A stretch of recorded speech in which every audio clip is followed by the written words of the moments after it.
สิเว้าความในเรียกว่าความในใจของพระโพธิสัตว์คือพระพุทธเจ้าเฮานี่แหละคือตลอดชีวิตเอาศาสตร์ที่เพิ่นเกิดนี่แหละมานี่คือเพิ่นมีความรักพ่อแม่ลุงป้าน้าอาเบิดทุกคนบ่มีความรังเกียจไผเด้นางมังคราซึ่งแกล้งเพิ่นมาตลอดนี่เพิ่นก็มีความรักเสมอกันนางมังคราซึ่งเป็นอาเพิ่นนั่นแหละจักว่าล่ะซั่น แม้กระทั่งเทวทัตจังซี่เพิ่นก็มีความรักเสมอกันกับทุกๆคนนั่นแหละกับน้องๆเพิ่นแต่เพิ่นก็เฝ้าคุณคิดอยู่เสมอคอยหยังเพิ่นมีความคิดถึงพระมารดาพุทธมารดาตัวจริงหมายถึงนางแม่ใหญ่สิริมหามายาเพิ่นก็จำหน้าได้อยู่ดอกเพราะว่าบ่แม่นคนธรรมดาเนาะแต่ว่าเพิ่นรู้สึกว่าบุคคลอันเป็นที่รักของเราคนหนึ่งก็ได้ตายจากไปแล้วหมายถึงพุทธมารดาแห่งเราคือพระนางสิริมหามายาเองบุคคลอันเป็นที่รักที่เหลือแต่พุทธบิดาบัดคือพอแต่เพิ่นก็เห็นเขาทำศึกสงครามต่างๆสารพัดอย่างว่าประสบการณ์ในการไปเรียนในสำนักกัตตกศิลาอย่างต่างๆนั่นแหละแต่เรียนมาก็มีความรักผูกพันเป็นห่วงกับหมู่พวกที่ไปเรียนในสำนักที่สาปาโมกเดียวกันนั่นสิแหละ เบิ่นบ่เคยรังเกียจไผเด้ฮักเบิดทุกคนเลยหมู่แม่นสิว่าเป็นเฮาอาจสิฟังศึกษาบ่ทันได้เต็มที่ว่าสิเป็นพันธุระเสนาบดีนี่ก็เป็นเพื่อนรัก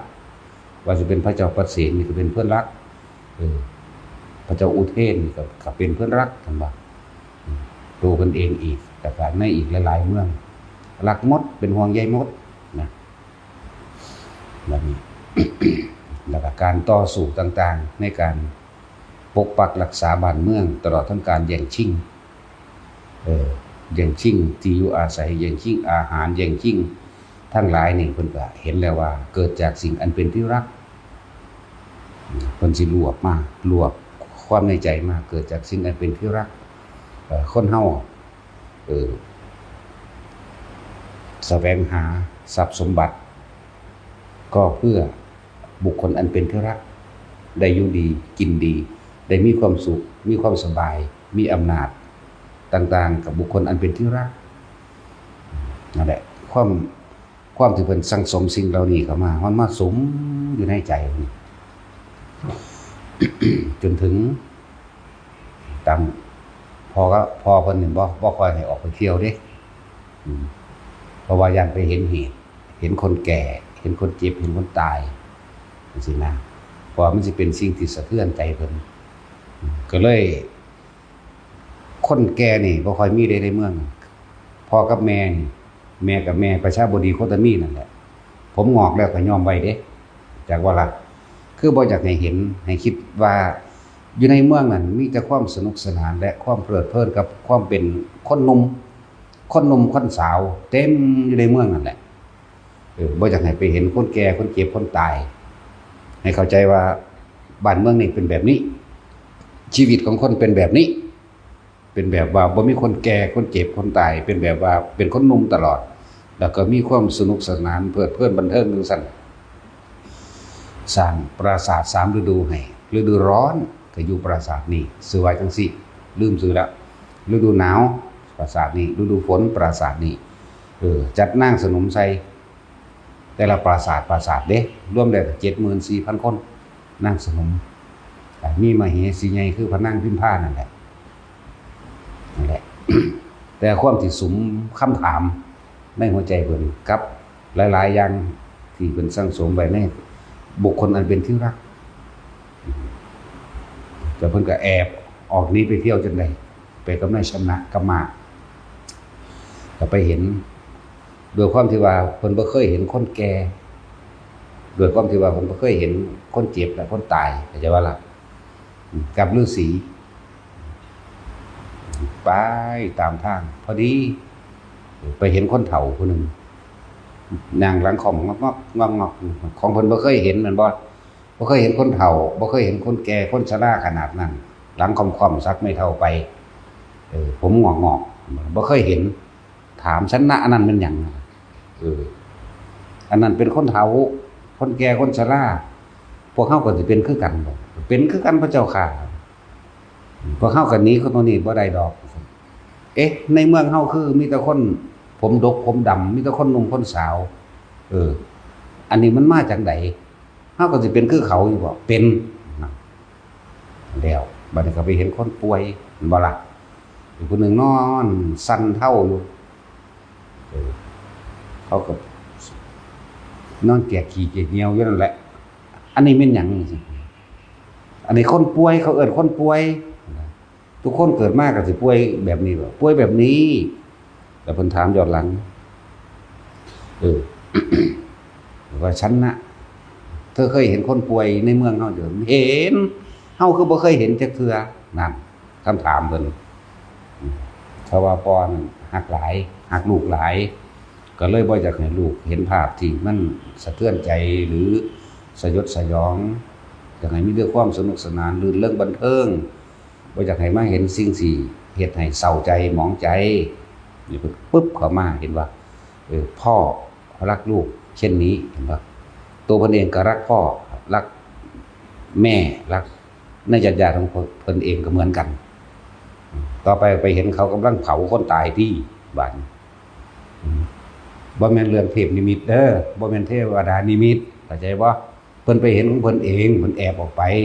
ครั้งที่1ครั้งที่2ครั้งที่3ออกแอบออกไปครั้งออกไป3เทื่อครั้งที่3นี่เห็นคนกำลังเห็นคนตายเขากำลังสิเผาบาดสิเดินทางกลับมากันเห็นฤาษีผู้นึงนั่งสงบเย็นเข้าฌานอยู่ในห้องไม้นั่นแหละแล้วเพิ่นจึงหาคำตอบคำถามอย่างของเพิ่นเองหาคิดจังได๋บ่ออกนะครับเข้ามา จนถึงที่สุดพระนางพิมพาออกลูกออกพระราหุลเพิ่นก็ลำพึงในตัวเองแหละบิดาของเราเราก็รักมากแต่บิดาของเราอาจสามารถที่จะป้องกันภัยอันตรายอย่างอื่นให้ได้เราอาจหาสิ่งที่มาบำรุงบำเรอทำให้เกิดความสุขให้ได้แต่เราไม่อาจสามารถป้องกันความแก่ความเจ็บความตายให้กับบุคคลที่เรารักได้คือบิดาของเราแม้มารดาของเราเพิ่นลำพึงในใจเพิ่นจักว่าออกจากท้องของอันแม่มาเฮาได้กินนมเพียงแค่7วันมารดาของเราก็ได้จากเราไปแล้วซึ่งตอนนั้นเราไม่รู้ว่าความตายเป็นเช่นไรนั่นเป็นบุคคลที่เรารักถ้าเราห้ามความตายให้กับมารดาของเราได้เราจะห้ามแล้วบ่ล่ะ ต่อมาไล่มากพันหานางคือนางพระชาบทดีก็จะมีเราก็รักสุดซึ่งดุจดังมารดาของเราจนเราเข้าใจว่าเป็นมารดาผู้อุ้มท้องเรามาคนขนาดนั้นถึงกับไล่ไปถึงความรักไล่ไปถึงว่าคนทั้งหลายแข่งแย่งชิงดีชิงเด่นชิงความสุขชิงความร่ำชิงความรวยชิงเอาสิ่งที่ยังไม่มีให้เกิดมียังไม่เป็นให้เกิดเป็นเพราะความรักแต่ก็เพื่อบุคคลอันเป็นที่รักแต่บ่มีใครสามารถ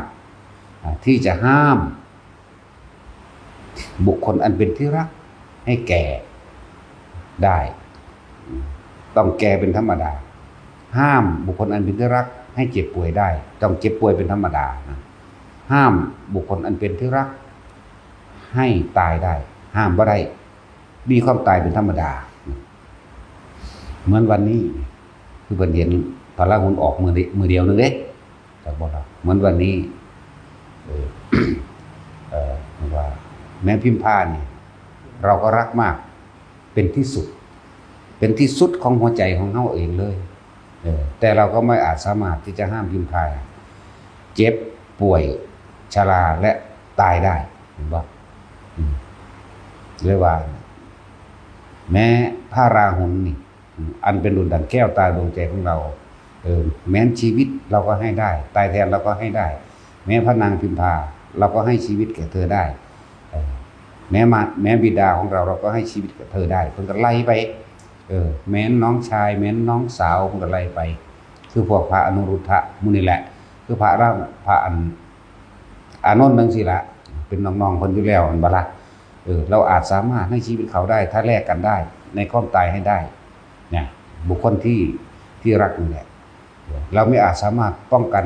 ความเจ็บและความตายให้กับบุคคลอันเป็นที่รักได้เลยจำเราต้องออกหาวิธีเพื่อที่ป้องกันไม่ให้มีความแก่ไม่มีความเจ็บป่วยแล้วก็ไม่มีความตายให้เกิดขึ้นได้ว้าวที่จากกันไปใช่ว่าไม่รักสุดซึ่งรักสุดหัวใจรักทุกๆคนเสมอด้วยชีวิตของเราเองแต่เราไม่อาจสามารถที่จะป้องกันความแก่ความป่วยและความตายให้บุคคลอันเป็นที่รักให้เราได้จำเราต้องไปหานั่นแหละที่แรกว่าสิเขาไปยกเอาพระราหุลซึ่งนอนอยู่ในอกแม่น่ะถ้าเข้าไปยกขึ้นมาแม้แต่เข้าไปจุงพิษไม่เพียงสักครั้งหนึ่งเขาก็จะตื่นก็จะเป็นการคัดขวางการออกพิเนศกรรมของเราก็เลยเบิ่งยุดหน้าประตูจากก็ละนี่แหละคือความในใจของเพิ่นพอเข้ากับคิดเขามาเอาที่เปรียบเทียบตัวเองที่ความรักเริ่มต้นจากคนสองคนสักก่อนระหว่างผัวเมียกันนี่แหละเมียก็หักผัวก็หักเมียบ่อยากให้ผู้ใดมารังแกทำลายจิตใจหรือทำให้ลำบากตกทุกข์ได้ยากต่างคนกับต่างสุดซึ่งกันและกันจากหาสิ่งที่มาบำรุงบำเรอให้เกิดความสุขสบายให้เกิดความบ่ให้มีความเศร้าหมองอยากให้มีความสนุกสนานเพลิดเพลินอยู่จังซั่นตลอดการทุกเมื่อบ่ล่ะความรักจึงเรียกว่าความรักใคร่ความรักใคร่พอใจในรูปในรสในกลิ่นในเสียงในสัมผัสทางกายและเกิดอารมณ์ความพอใจที่นี่เราคิดถึงตอนเขาเป็นหนุ่มสาวบ่มีผู้ใดอยากให้ผู้ใดเฒ่าเลยอยากให้อยู่จังซั่นแม่นบ่บ่แม่นว่าผู้ใดผู้หนึ่งอยากให้ผู้ผัวก็บ่อยากให้เมียแก่ชราอยากให้เป็นอมตะอยู่จังซั่นอยากให้แช่อยู่อย่างนั้นไม่มีความเจ็บความปวดความป่วยชราและบ่มีความตายพร้อมอยากให้อยู่เช่นนั้นเป็นอมตะคงทนอยู่เช่นนั้นผู้ผัวก็เหมือนกับผู้เมียก็เหมือนกันบ่อยากให้ผัวน่ะแก่เฒ่าชราเหมือนกันบ่ให้เจ็บให้ปวดตายเหมือนกันนั่นแหละโดยความอยู่ร่วมกันมาเกิดได้ลูกได้เต้าบัดนี้ก็รักบุตรเหมือนกันบัดนี้ก็ได้ทั้งลูกหญิงทั้งลูกชายรักเสมือนดวงตาดวงใจเหมือนกันบ่อยากให้ผู้ใดมารังแกเบียดเบียนทำลายข่มเหงใดแดงทั้งสิ้นอยากให้มีความสุขสนุกสนานอยู่จังซั่นตลอดอยากเห็นเขาสนุกสนานจังซั่นตลอดบัดนี้ก้าวย้อนขึ้นไปแม้นมารดาบิดาของเราก็เหมือนกันแม่นบ่ล่ะก้าวย้อนขึ้นไปมารดาบิดาของเราเฮาก็นั่นคือเป็นทั้งรัก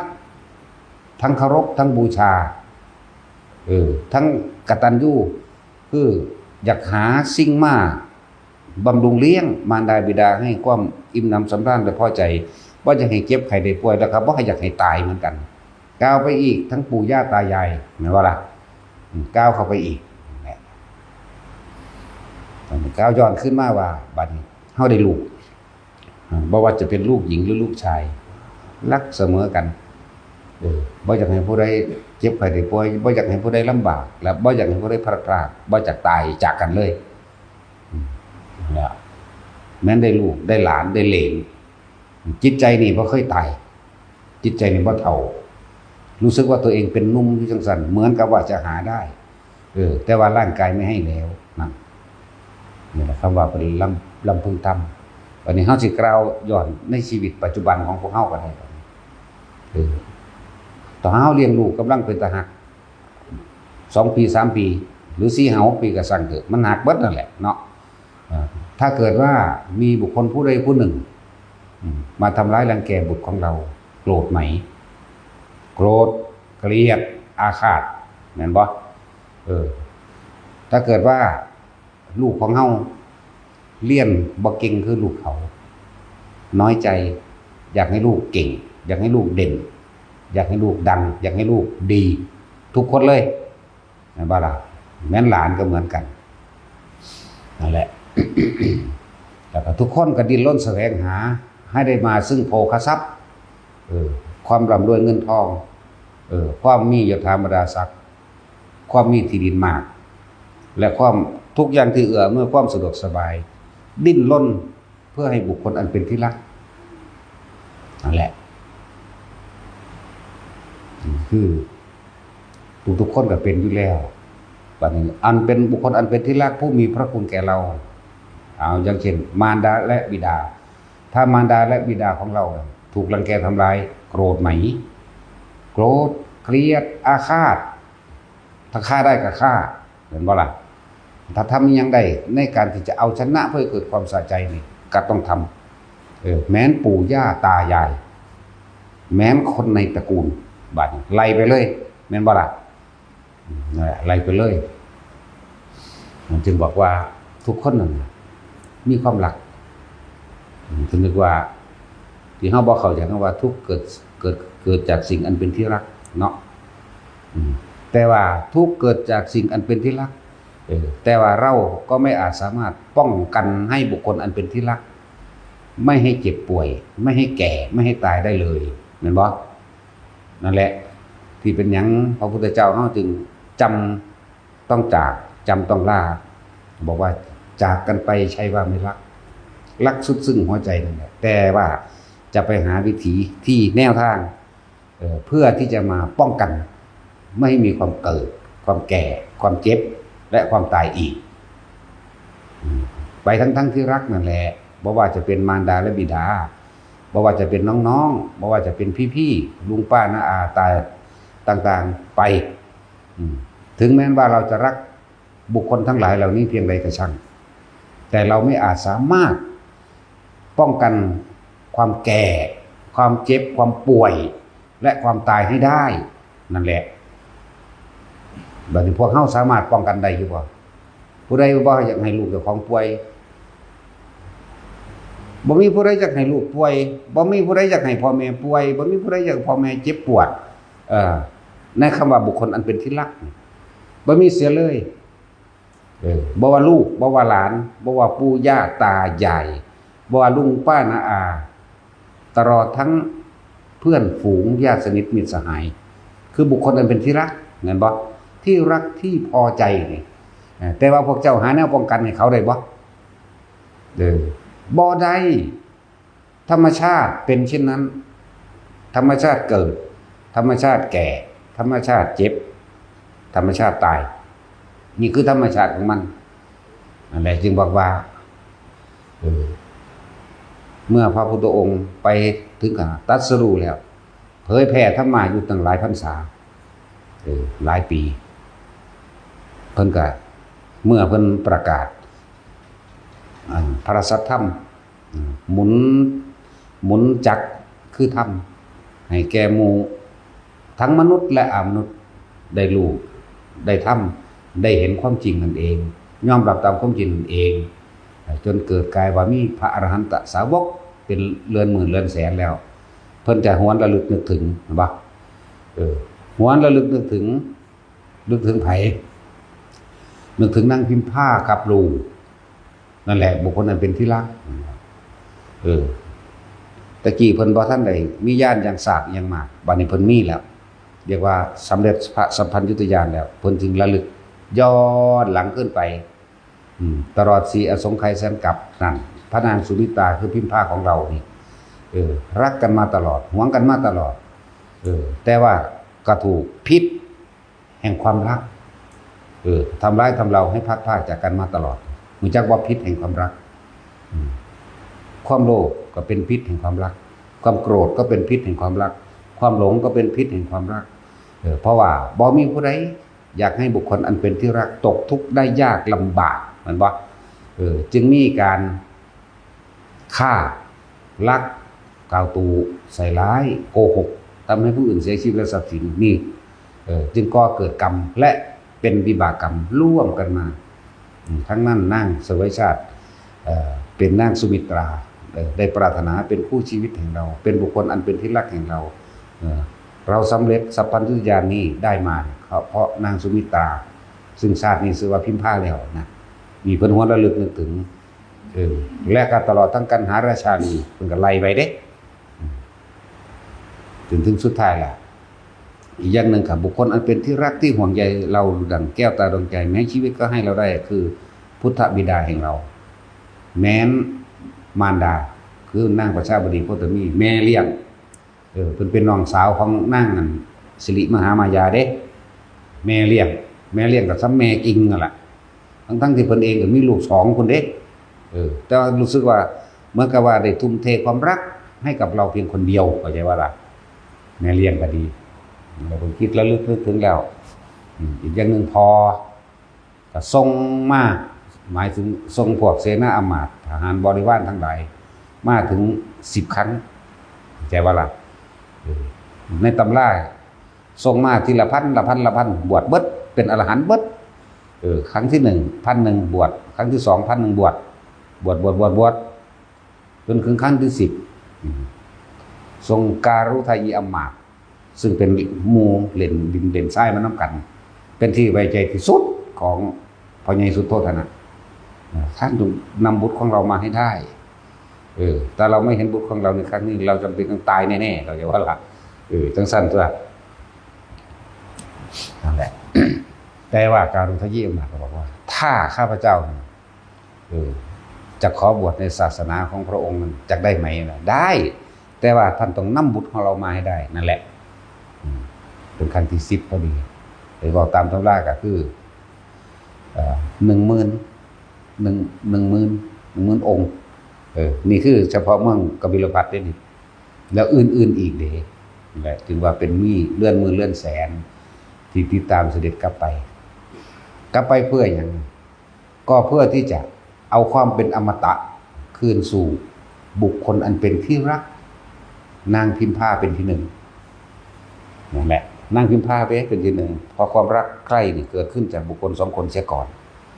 นั่นแหละมันหาต้นบ่ได้หาปลายบ่มีดอกเฮาจำต้องบอกแบบนี้เข้าใจบ่ล่ะเกิดขึ้นจากบุคคลอันเป็นที่รักให้กลับไปแล้วเพิ่นบ่ได้ฟ้าวไปเด้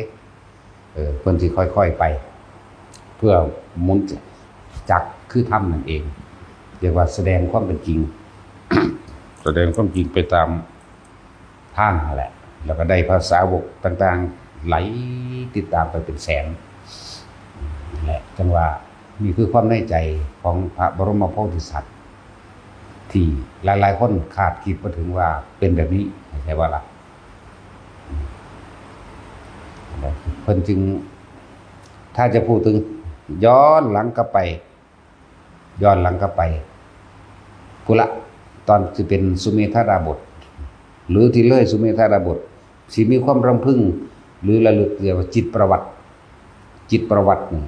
มันสิระลึกว่าทุกทั้งหลายเกิดขึ้นจากบุคคลอันเป็นที่รักแต่เฮาบ่อาจสามารถป้องกันบุคคลอันเป็นที่รักให้ไม่แก่ไม่เจ็บและไม่ตายได้เพิ่นจึงทำทุกวิถีทางในการที่จะค้นขวายน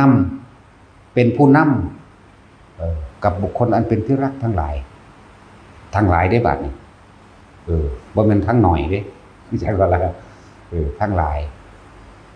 จึงทำทุกวิถีทางแม้สิ่งที่กระทำนั้นจะทำให้ตัวเองตกนรกก็ทำจะทำให้ตัวเองมกไหม้ในมหาเวทีก็ทำเด้คิดเบิ่งว่าเพิ่นฮักทุกคนเสมอกันถ้าจะเปรียบแล้วพวกเข้าใจว่าระหว่างเทวทัตซึ่งเป็นคู่อาฆาตฆ่ากันได้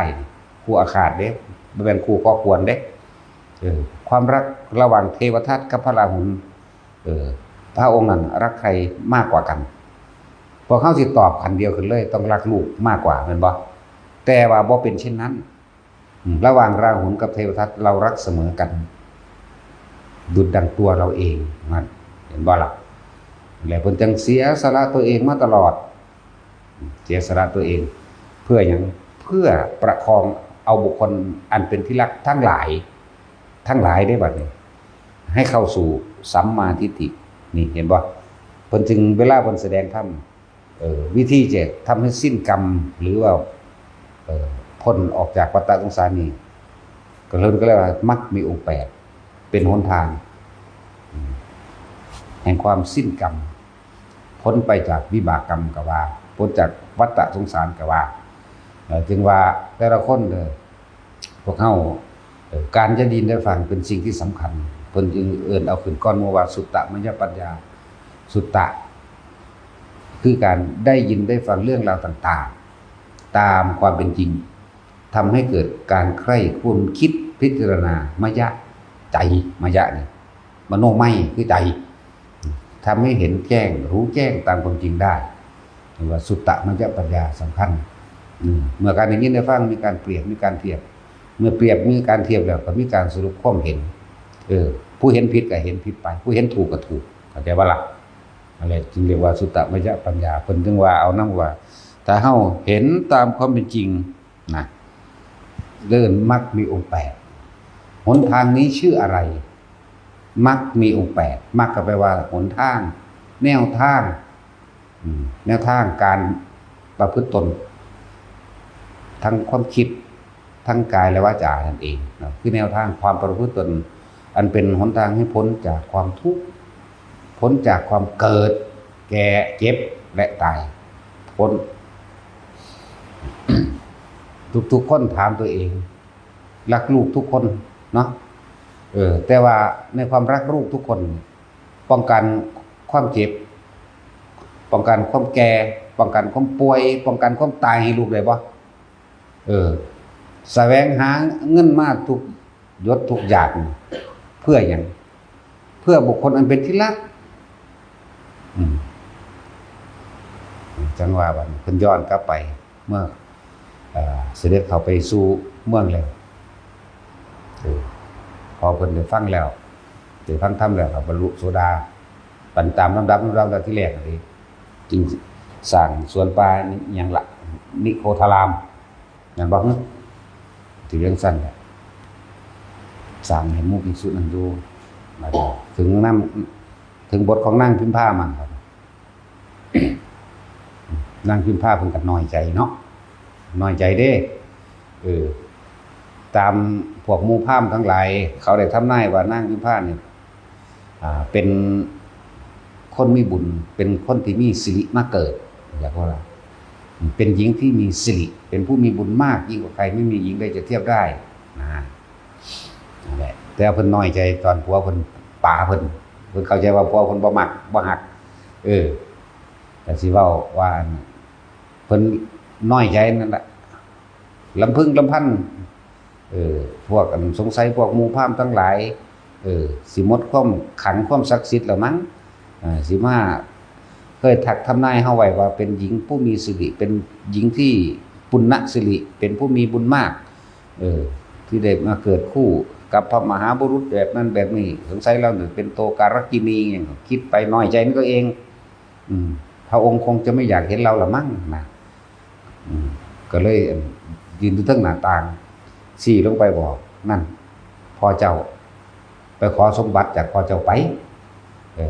นั่นบิดาของเธอราหุลนั่นจงดูบิดาของเธอพระราหุลก็7 ปีแล้วเด้นั่นแหละ7 ปีเธอไปขอสมบัติจากบิดาของเธอนี่แหละแต่ว่าความคิดก็เลยต้องเอา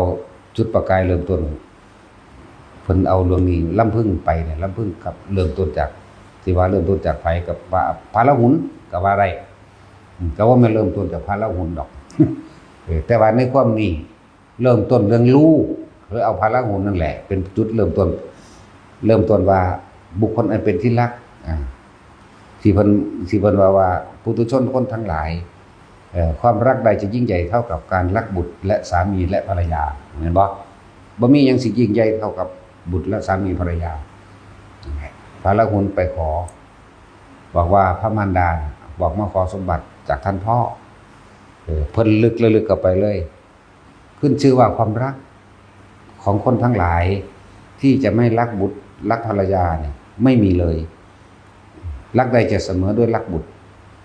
ความตายใดความเสียสละใดไม่ว่าดวงตาหัวใจตลอดทั้งร่างกายชีวิตนี้ที่จะไม่อุทิศให้ลูกได้ไม่มีก็ว่าสมบัติทั้งหลายเหล่านี้ซึ่งเป็นโลกิยะสมบัตินำทุกมาให้สมบัติทั้งหลายเหล่านี้ไม่สมควรแก่ราหุลเพราะราหุลได้เสียสละแก่เราตถาคตตลอดการอันยาวนานหาประมาณไม่ได้จำเราต้องให้อริยสมบัติอันเป็นอมตะที่ไม่ตายอีกนั่นแหละนี่เป็นวิธีป้องกันความเกิดความแก่ความเจ็บและความตายทุกๆคนผู้ใดเป็นพ่อเป็นแม่ก็ดีหรือผู้ใดเป็นลูกก็สร้างต้องการสนองคุณให้กับมารดาบิดาปู่ย่าตายายครูบาอาจารย์จงนำธรรมะนี่แหละไปสนองคุณไปให้ความกตัญญู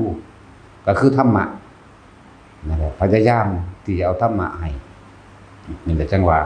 จึงจะเป็นการแทนความรักที่ความรักความเคารพที่มีคุณอันสูงสุดประเสริฐสุดก็เลยว่าเขาเน้นธรรมะส่วนเพิ่นสิได้หรือว่าใดนั้นก็ต่างหากอาจจะว่าหลักส่วนโลกิยะสมบัติว่าสิเป็นทรัพย์สินเงินทองยศถาบรรดาศักดิ์มีความเสื่อมเป็นธรรมดาแล้วก็ยศถาบรรดาศักดิ์ทั้งหลายแหล่ดีไม่ดีถ้านำไปใช้ในทางที่เบียดเบียนทำลายทำให้ตนเองตกต่ำลงสู่มหาเวจีนรกอย่างสั้นเหมือนกันกับบุคคลอันเป็นที่รักอันเป็นบุตรจากบ้านนี้อันเป็นบุตรลูกบ่ว่าจะเป็นลูกหญิงหรือลูกชายก็ช่างถ้าจึงเอาพยายามนำสิ่งที่ประเสริฐสุดอันเป็นอริยสมบัติป้องกันคือว่าเอาเป็นเครื่องแทนความรักที่เฮามีกับลูกหญิงลูกชายนี่แหละคือพยายามขนขวายธรรมะให้นั่นแหละจึงจะเฮ็ดให้เขานั้นบ่เจ็บบ่ปวดบ่ป่วยบ่ตายอีกนี่คือว่าล่ะถ้าเขาทำได้เด้นั่นแหละจังว่าหลายๆอย่างที่พวกเขาบ่ทันได้เข้าใจมีวิธีใดที่จะแนะนำมารดาและบิดาปู่ย่าตายายครูบาอาจารย์ตลอดทั้งผู้มีพระคุณญาติสนิทมิตรสหายทั้งใดก็ช่างหมู่เพื่อคุณฝูงเล็กหรือน้องๆบุคคลอันเป็นที่รักที่พอใจซึ่งกันและกันแนะนำคือเฮาให้สิ่งที่มีค่าสูงสุดคือทำสิ่งใดที่มีค่าสูงสุดในโลกนี้บ่มีสำหรับเฮาสิเว้าเรื่องตัวเองบัดธรรมะเท่านั้นมีค่าสูงสุดเฮาจึงเอาสิ่งที่มีค่าสูงสุดให้กับทุกคนเพราะทุกๆคนเป็นบุคคลอันเป็นที่เรารักทั้งหมดบ่ว่าทั้งมนุษย์และอมนุษย์หมาเฮาก็ฮักงัวควายเฮาก็ฮักแต่ตะกี้เฮาฮักตัวเฮาเองจักว่าล่ะที่เฮาฆ่าเขาที่เฮาไปหาเขามาฆ่ากินอยู่หามาบำรุงบำเรอตัณหาอุปทานของเจ้าของเองหาปูหาปลามาคงมาฆ่ามาขายก็ยังก็เพื่อบุคคลนั้นเป็นที่รักได้อยู่ดีกินดีนั่นแหละและบุตรและภรรยาเหมือนบ่ซั่นผู้หญิงก็เหมือนกันสามีและลูกเหมือนกันไม่ต่างกันตัณหาเดียวกันจึงบอกว่าเอาสิ่งที่มีคุณค่าสูงสุดให้กับผัวกับเมียซะให้กับลูกซะให้กับพ่อกับแม่ปู่ย่าตายายเฮาให้ญาติตระกูลของเฮาหรือทั่วโลกก็ว่าไปที่เพิ่นว่าที่ใดที่มีรักที่นั่นมีทุกข์ย่อมเกิดแก่กับบุคคลอันเป็นที่รักเมื่อเธอรักกับสิ่งใดเธอจะทุกข์กับสิ่งนั้นนั่นว่าล่ะอย่างสั้นละ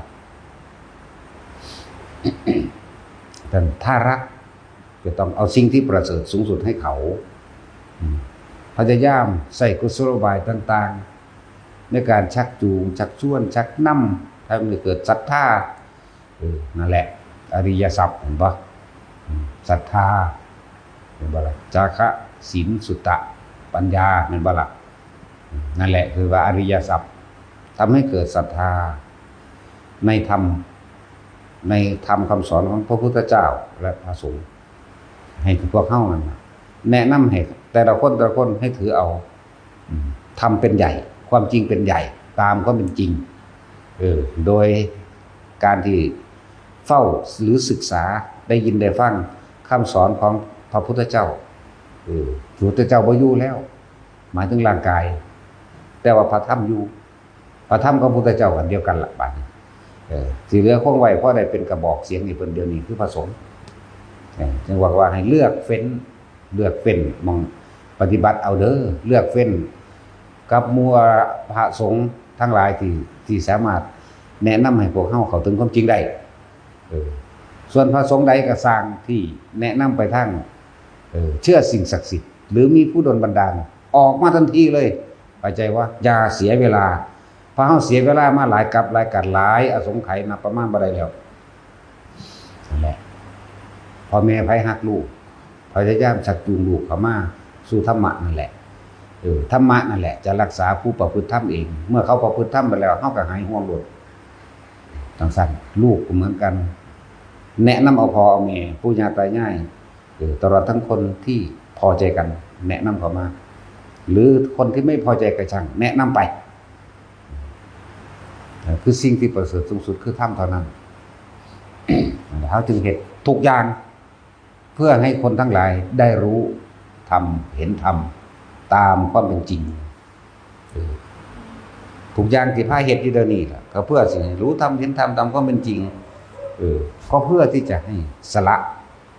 ความเห็นแก่ตัวเห็นบ่ล่ะคนเฮาคำว่าเห็นแก่ตัวมันลึกซึ้งเด้มันบ่แม่นธรรมดาเด้ผู้ตัวผัวเมียนี่หาอยู่หากินขาสัตว์ขางัวขาควายช้างม้าได้ทั้งนั้นเห็นบ่ฆ่าคนก็ได้ลักก็ได้โกหกทำให้ผู้อื่นเสียชีวิตทรัพย์สินก็ได้กินเหล้าเมายาก็ได้มั่มเมาก็ได้เห็นบ่หรือยุยงส่งเสริมให้ผู้อื่นมั่มเมาก็ได้เพื่อที่จะเอาสมบัติเขามาหยังมาบำรุงเลี้ยงบุคคลนั้นเป็นที่รักของเรานั่นแหละจึงบอกว่ารักมันเหมือนธรรมดาเขาว่าเห็นแก่ตัวก่อนที่เห็นแก่ตัวก็เพราะว่ากับบุคคลนั้นเป็นที่รักเห็นบ่ล่ะเขาทำงาน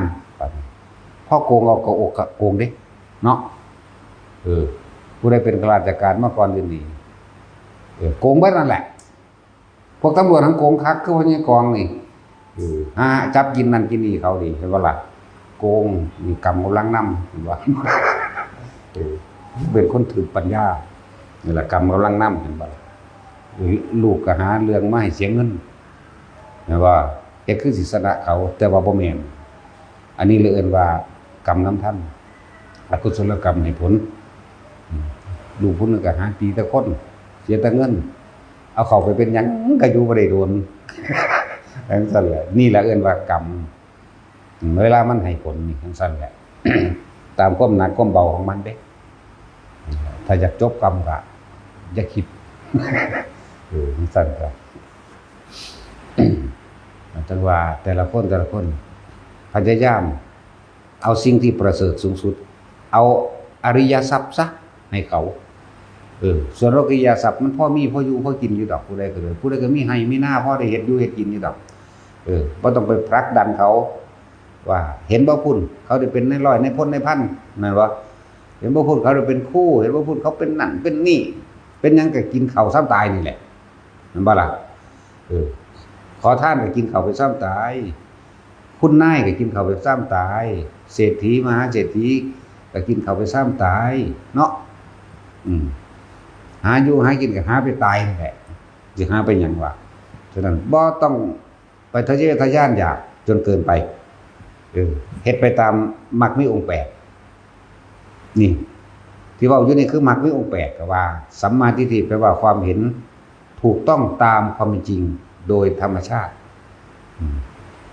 สัตว์โลกเป็นไปตามกรรมคือเหตุสิ่งใดได้สิ่งนั้นนั่นแหละเรียกว่าสัตว์โลกเป็นไปตามกรรมก็ดีอย่าทำไปตามความเชื่อที่ว่ามีสิ่งศักดิ์สิทธิ์โดนบันดาลอย่าทำไปตามสิ่งทั้งหลายเหล่านั้นแต่เฮาเข้าใจเนี่ยว่าอย่าสุดโต่งให้ใส่ชีวิตเป็นกลางทุกคนเพิ่งสำรวมระวังเอาไว้แค่ว่าคนเฮามันก็แค่ให้กินซ้ำตายเพื่อหยังนี่เพื่อสิบังคับความโลภของเจ้าของเพื่อสิบังคับความโกรธของเจ้าของความหลงของเจ้าของให้เห็นตามความเป็นจริง เวลามันก็ตัวเล่าเบาบางลงมาคมใจของมันได้คมความรู้สึกเวลาโกรธเวลาเกลียดมันบ่ล่ะคมความรู้สึกต่างๆเวลามันโลภมันสิขาวมันสิลักเอามันสิโกงเอามันบ่ล่ะคมออกมานี่เพราะสิ่งที่เรากระทำทั้งหมดเราต้องรับเองทั้งนั้นมันบ่แม่นแค่ชาตินี้ชาติเดียวเด้กรรมทั้งหลายล้วนแล้วแต่มีเหตุมาจากอดีตเบิดเหตุปัจจโยอารมณปัจจโยอธิปติปัจจโยอนันตรปัจจโยสหชาตปัจจโยอัญญมัญญปัจจโยนิสยปัจจโยนี่ติดมาเป็นอุปนิสัยไปในทางที่บ่ดีก็บ่ดีไปเลยอันนี้ถึงบอกว่าพยายามฟังธรรมดู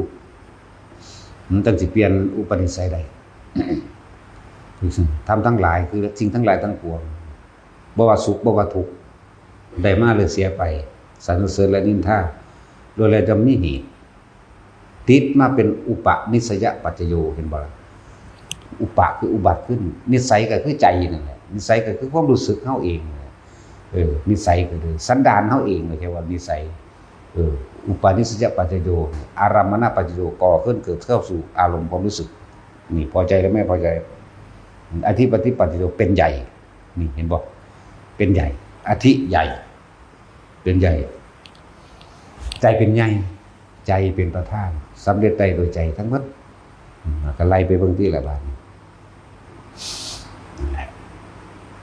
ถามทุกคนถามเจ้าของเด้อพวกเจ้าฮักลูกเบิดอะไรอยู่นี่เห็นบ่อยากให้สิ่งดีที่สุดสำหรับลูกอยู่แล้วธรรมะเป็นสิ่งดีที่สุดศรัทธามั่งแนะนำให้เกิดศรัทธาในคำสอนพระเจ้าแนะนำให้เกิดศรัทธาจากการได้ยินได้ฟังตามก็เป็นจริงนะจาคะสุตตะปัญญาศรัทธาจังสั่นแหละพยายามแนะนำสักส่วนถ้าหากเขาบ่อยากให้เขามาเกิดมาเจ็บปวดป่วยทุกข์ได้ยากอย่างอีกก็พยายามเอาอริยสมบัติคือทำให้เราจึงเว้าอยู่ประจำเฮาเอาทำเป็นใหญ่เด้อเอาทำเป็นใหญ่เอาทำเป็นธรรมเจดีย์บ่หวั่นไหวโดยธรรมบ่หวั่นไหวออกจากความจริงเลยดุจดังภูเขาหินแท่งทึบดุจดังภูเขาหินแท่งทึบลมบ่อาจสามารถลมซ้ายลมขวาหรือลมมาในทิศทั้ง10ไม่อาจสามารถทำให้ภูเขาหินแท่งทึบนั้นหวั่นไหวได้แม้นใจของเราเองที่ตั้งอยู่ในธรรมก็ไม่อาจสามารถที่จะหวั่นไหวได้แม้นความตายมาถึงตายก็ตายไปเลยแต่ว่าบ่ยอมเอาธรรมมาล่อเล่นแต่ว่าล่ะบ่เอามาเล่นเด้เขาว่าแม้นทั้งว่าคนที่จับเฮามานี่สิตัดข้อเดียวนี่พระพุทธพระธรรมพระสงฆ์บ่มีจริงเจ้าเว้าเล่นก็ได้ขอสิไว้ชีวิตเจ้าบ่มีทางอยากว่าล่ะสละชีวิตเพื่อรักษาธรรมไม่มีทางมันจะกูสิฆ่ามึงซ้ำเนาะกูบ่ยอมมึงฆ่ากูก่อนดอกนั่นแหละนั่นแหละว่าถ้าจะหักลูกก็พาลูกเข้าสู่ธรรมะนั่นแหละหาอยู่ให้กินไปซ้ำนั่นแหละขอท่านกินไปซ้ำตายเด้เศรษฐีมันกับเศรษฐีกินไปตายนั่นแหละบ่เกินกันดอกหน้าเพราะธรรมชาติเป็นสิ่งเดียวกันต้นไม้ภูเขาสายน้ำดินฟ้าอากาศ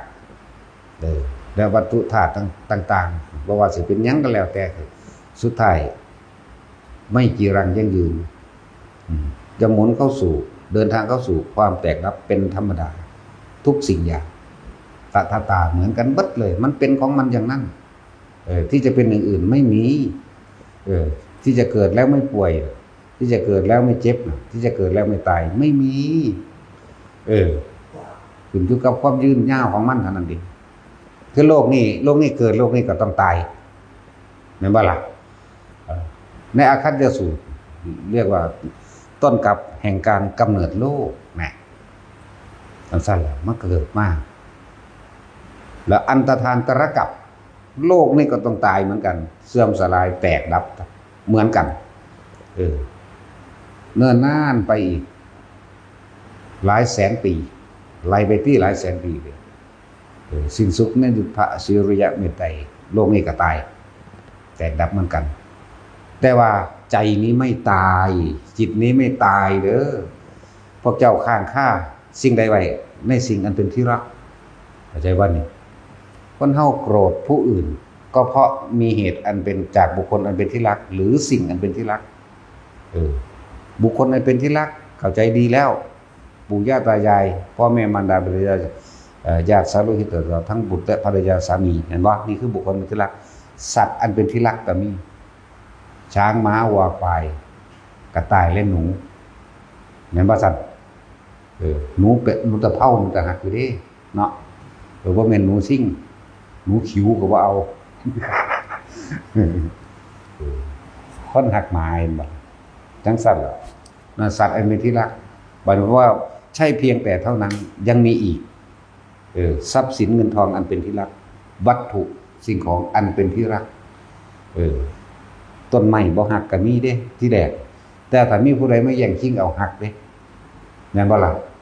สู้ว่าต้นแดงต้นนั้นมันอยู่ตะมันน่ะโค้งๆโง่ๆของโลงเกงเลงเนาะ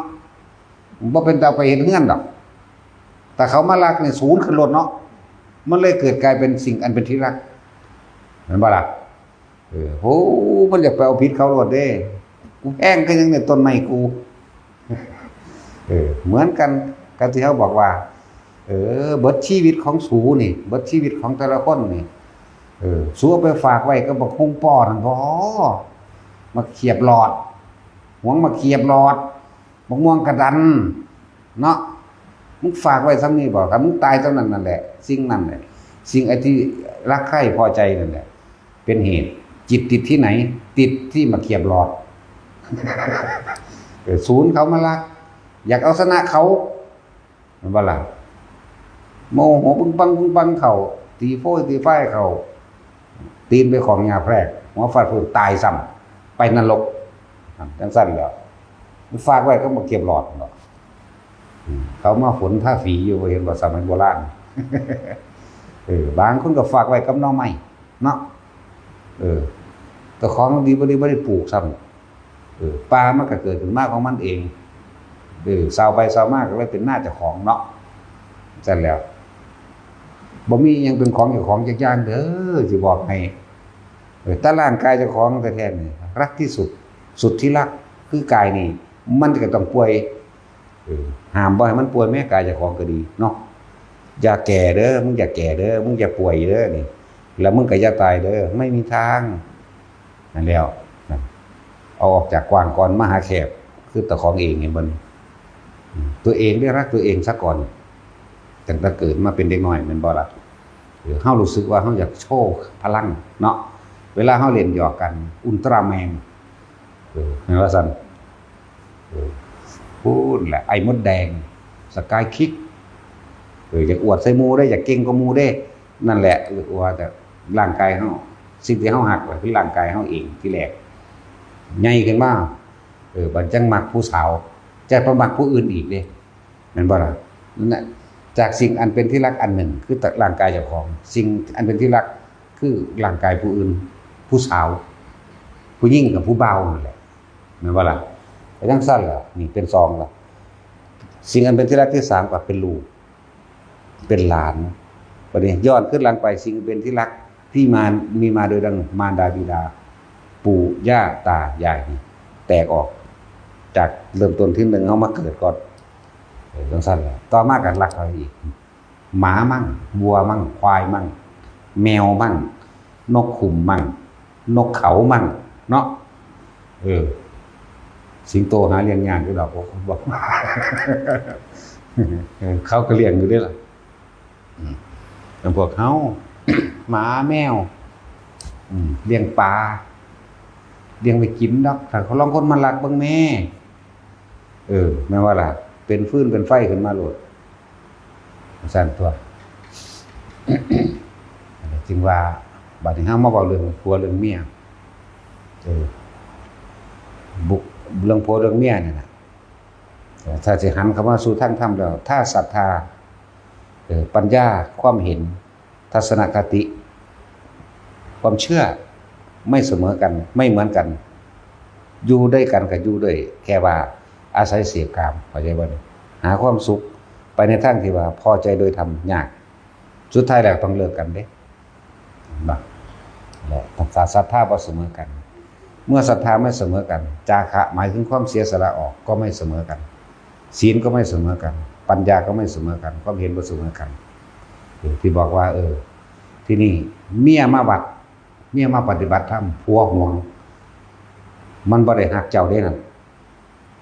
มันบ่ได้หักเมียมันเด้นั่นมันบ่อยากให้เมียมันได้สิ่งอันประเสริฐสูงสุดแม่นบ่ล่ะที่บอกว่าป๋าแม่มึงโลดนั่นป๋าแม่มันเลยมันคือบ่ป้องกันความเจ็บความปวดความป่วยให้เมียได้เนาะมันคือบ่ป้องกันความแก่ให้ได้มันคือบ่ป้องกันความตายให้ได้มันบ่ได้หักเฮาเด้มันหักตัวมันเองมันเอาไว้ครอบครองสนองตัณหามันเข้าใจบ่ล่ะจังซั่นแล้วบ่ซั่นสิบอกป๋าแม่โลดผู้ใดมันนั่นน่ะแม่นบ่ป๋ากันตอนเป็นสุขกับป๋าตอนตายคือเก่าล่ะจังบ่ล่ะพวกคนภาคกลางเข้าใจบ่เดี๋ยวนี้คำว่าป๋าเนี่ยแปลว่าหยังไม่ใช่ป้าป๋าเด้แปลว่าเลิกกันบ่แม่นเอาป้าป๋าบ่แม่นแบบนั้นเด้แปลว่าเลิกกันเลิกมั่งเลยสัตว์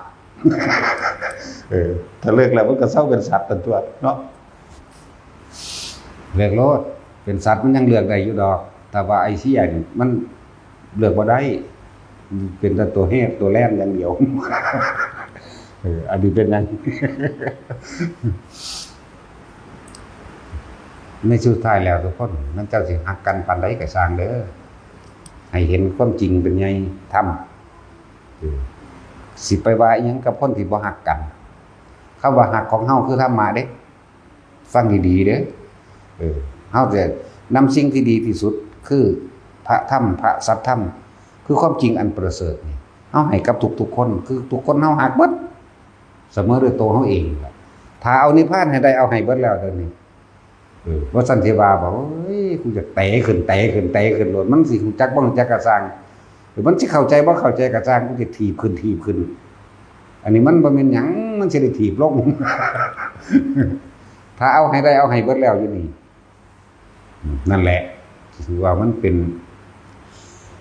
จะต้องแนะนำสั่งสอนและพยายามทำให้เป็นตัวอย่างของถ้าเฮ็ดเบิดทุกอย่างให้ท่านการเสียสละโดยวัตถุสิ่งของภายนอกอาหารยารักษาโรคทั้งตลอดทั้งที่อยู่อาศัยกำลังแรงกายนี่เป็นภายในเข้ามาแล้วก็ทุ่มสุดหัวใจให้แต่ละคนอีกเฮ็ดให้เบิ่งทำเป็นตัวอย่างดีกว่าคำสอนจากบ่ล่ะดีกว่าคำพูดเฮ็ดให้เบิ่งเป็นตัวอย่างเอาไปสำเนียกมันได้แต่ละคนพอเล็กน้อยเวลาป่วยคือบ่ป่วยแทนกันแทนได้อยู่บ่ล่ะเนาะนั่นสั้นแล้วนั่นแหละใครอยู่ดอกก็จะมานำกันแต่ว่าอย่าตายใจเด้ อย่าตายใจเด้คือสมชายเห็นบ่ตามธรรมดานี่สบายอยู่คือมันมานำกันผัวกับเมียเนาะเมียกูนั่งอยู่นั่นสบายว่าท่านได้หึงหวงกันดีว่าท่านได้คิดว่าเวลาอยากไปเชิงเขาเนี่ยว่าท่านได้คิดเด้แม่นบ่สมชายผู้เมียเพิ่นว่าท่านป๋าพ่อถ้าพ่อจะบวชได้เลยนะเป็นว่าล่ะทางนั้นน่ะทางผัวโอ้ยังเลยแวว ยังเลยว่าเด้มันเป็นความในใจได้มันหั่นแหละอีหลีนี่แล้วเป็นจังซี่บ่แม่นก็เลยน้อยอย่าตายใจเด้ขนาดบ่มีลูกเด้นั่นก็ยังปานนี้อยู่เนาะสิว่ายังก็พวกก็มีลูกว่าดิมันต้องทั้งห่วงลูกทั้งห่วงทรัพย์สมบัติของลูกย่านเขามาชิงไปมีเบิดนั่นแหละสิ่งอันเป็นที่รักคือจากนั้น ว่าทุกคนถามตัวเองมึงเด้อเฮาเอาอีหยังสิเป็นสิ่งประเสริฐสูงสุดให้ลูกได้บ่มีหยังสิประเสริฐเท่ากับธรรมะดอกเพราะว่าเฮาจะบ่ต้องกลับมารักษาหยังกับเขาอีกเมื่อเขารักษาตัวเขาเองได้โดยธรรมแล้วทั้งว่าเฮาถ้าระลึกถึงคำว่าพุทธคุณบ่แม่นแต่อิติปิโสภควาเด้คำว่าพุทธคุณนั่นน่ะพระพุทธเจ้าเฮาเริ่มสะสมบารมีมาตั้งแต่เกิดกลายเป็นนางสุทธิดามาพุ่นน่ะวิสุทธิดานั่นน่ะจนเท่าเดี๋ยวนี้แล้วคนตัวใดดูถูกปรามาสเฮ้ยกูอยากเอาคีบนกเข้าดึงแขวออกที่ละเล่มต้อง มันไม่มีจัก100 เล่มดึงแมงมือละเล่มซะก่อนนี่ขนาดนั้นมีคุณอันมหาศาลพุทธเจ้าฮักเฮาทุกคนเสมอกันแม้กระทั่งหมดดำหมดแดงกิ้งกึ่งกือและใส่เหลือนเด้แต่ว่าตัวพวกเฮาเองบ่ฮักเจ้าของเนาะบ่ฮู้ว่าสิไปฮักแมวอยู่ไสซั่นแล้วฮักเจ้าของแน่เด้อถ้าเฮารักตัวเองเป็นแล้วทำตัวเองรู้ทางเห็นทางพ้นทุกข์ได้แล้วล่ะความว่ารักผู้อื่นเสมอด้วยตนรักตนโดยเสมอผู้อื่นมันบ่แม่นของยากเลยนั่นสั่นแหละทุ่มเทให้เบิดปกป้องคุ้มครองชีวิตของผู้อื่นเอาชีวิตตัวเองแหละเพิ่นก็เฮ็ดมาแล้วยอมตายเพื่อให้พวกนี้รอดเพื่อให้พวกนี้อยู่สุขสบายมั่งหรือจะคล้องสัมมาทิฏฐิมาเรื่อยๆประคองตนเองรอดพ้นจากอบายภูมิมาเรื่อยๆตัวเพิ่นเองตกสู่อบายภูมิก็เฮ็ดเด้เข้าใจว่าล่ะบางประสาทขายักลากศพตะกี้มันจับคนไปขังไว้สิกินคือเขียดนี่เด้คือเฮาจับเขียดไปขังนี่เด้15 มื้อมันออกไปจับเอาทีนึงเด้กวาดใส่ของ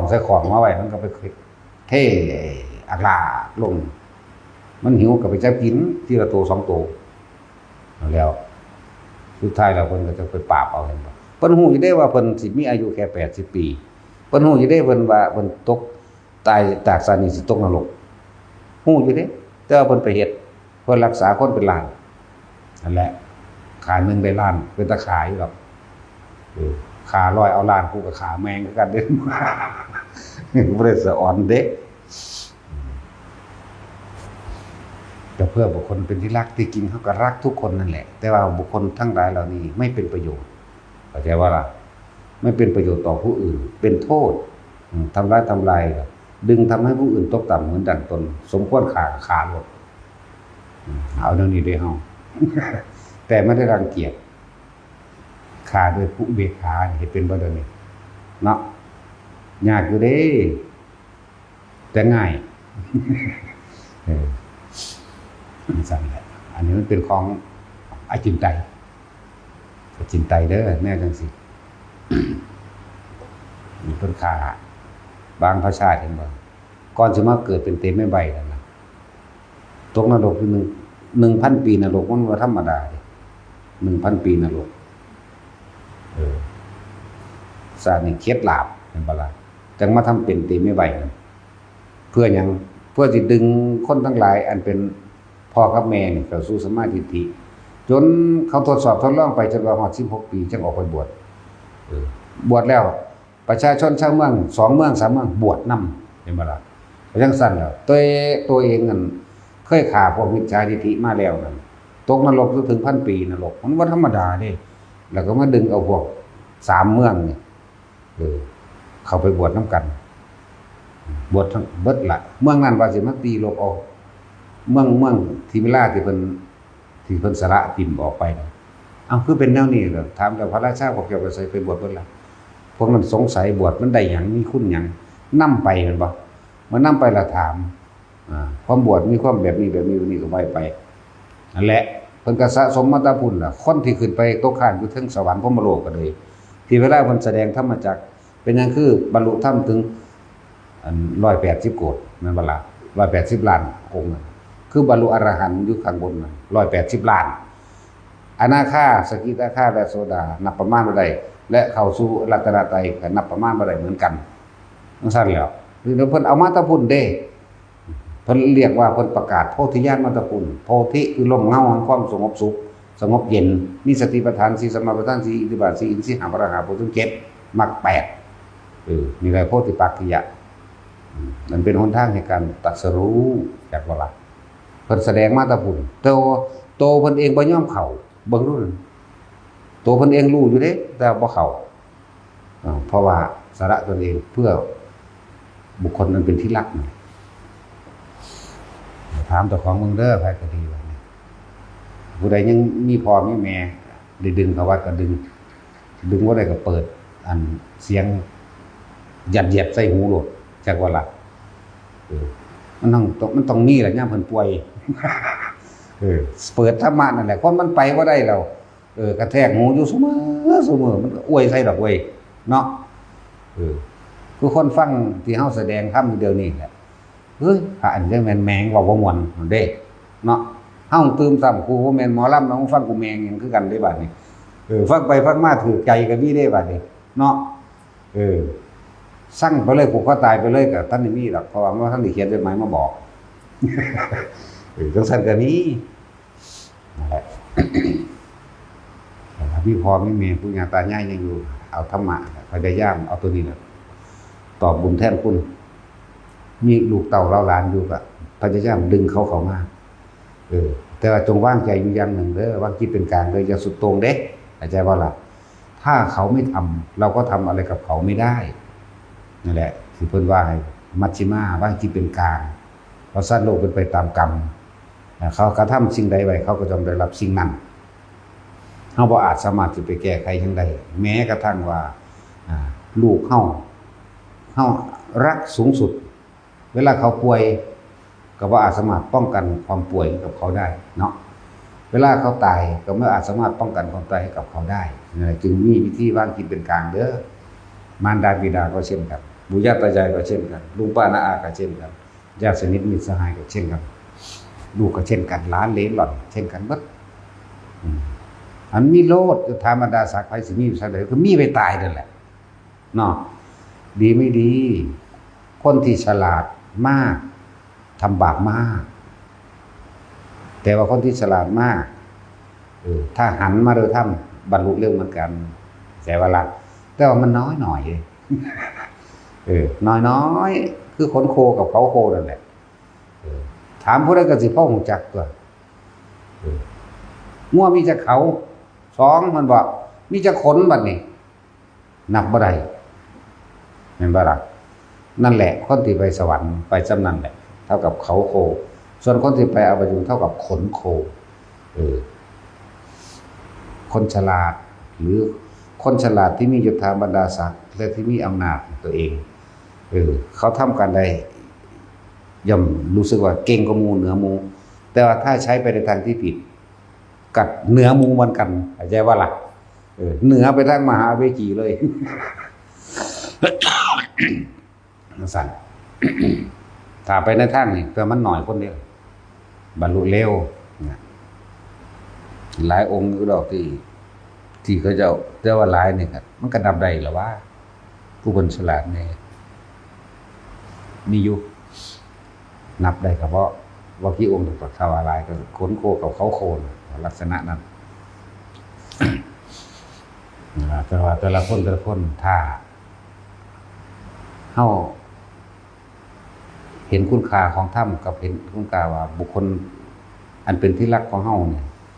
จงนำสิ่งที่ประเสริฐสูงสุดให้กับเขาคือธรรมะ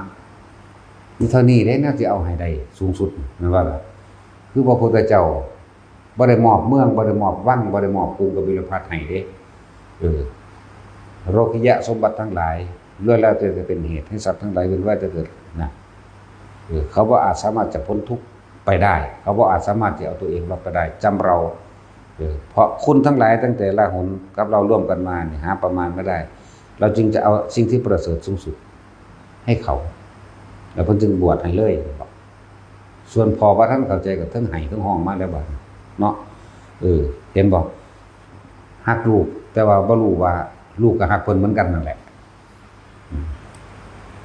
ตั้งแต่เจ้าออกไปบวชพ่อก็เสียใจขนาดใดแล้วกินบ่ได้นอนบ่หลับบ่ล่ะนี่ยังมาเอาหลานไปอีกอันเป็นว่าสุดที่รักดุจดังตาของเราอีกนะแล้วเพิ่นจึงอธิบายให้ฟังเมื่อเพิ่นอธิบายให้ฟังแล้วก็เลยบรรลุโสดานั่นแหละลักษณะนั้นเพิ่นก็แทนคุณพ่อแม่เพิ่นได้แล้วนั่นบ่ล่ะแทนคุณแม่เพิ่นก็ไปเพิ่นเลยประเทศอยู่สวรรค์เพิ่นเลยครับประเทศอภิธรรม7นั่นแหละในตำราว่าบรรลุโสดาบันบรรลุกับบรรลุแต่ว่าเพิ่นก็สิสิ้นสัตว์สุดท้ายไปเกิดเป็นแม่พระศิริยะเมตไตรก่อนนั่นแหละจึงเรียกว่าสิริมหามายาผู้มีความดีเป็นเครื่องหล่อรวมเข้าใจบ่นี่เพิ่นจึงว่าติดดีนี่ทิ่มยากเนาะ ติดดีลงดีนี่พิมพ์ยากเด้เดี๋ยวเรื่องสั้น เข้าใจว่า คืออยากเฮ็ดหยังก็อยากดีสูงสุดเรื่องสั้นเป็นเฮาเอาดีสูงสุดให้กับบุคคลอันเป็นที่รักของเฮาคือธรรมะแหละบ่มีหยังสิเกินนี้หรอกบ่มีหยังสิเลิศประเสริฐเท่ากับธรรมหรอกฉะนั้นถือว่าเฮานี่ย่อมแตกย่อมหักย่อมตายแต่ว่าไม่ยอมอ่อนโยนผลตามไม่มีทางตายอย่างเดียวอยากว่าล่ะเอาก็บ่มีผู้ใดบ่ตายเลยล่ะ เห็นบ่ก็สะอ้อนหาพ่อหาแม่มึงบ่สายแนวสั่นยศถาบรรดาศักดิ์บ่ลาภยศสรรเสริญบ่คำสรรเสริญนินทาบ่หรือว่าสิให้คนมาเคารพนับถือบ่มันมีทางเข้าใจว่าตายอย่างเดียวพอจังได๋ก็ตายอยู่แล้วนะแต่สิไปเงินไปงอมันหยังเสื่อมหลายแล้วนั่นเอาสมาทาน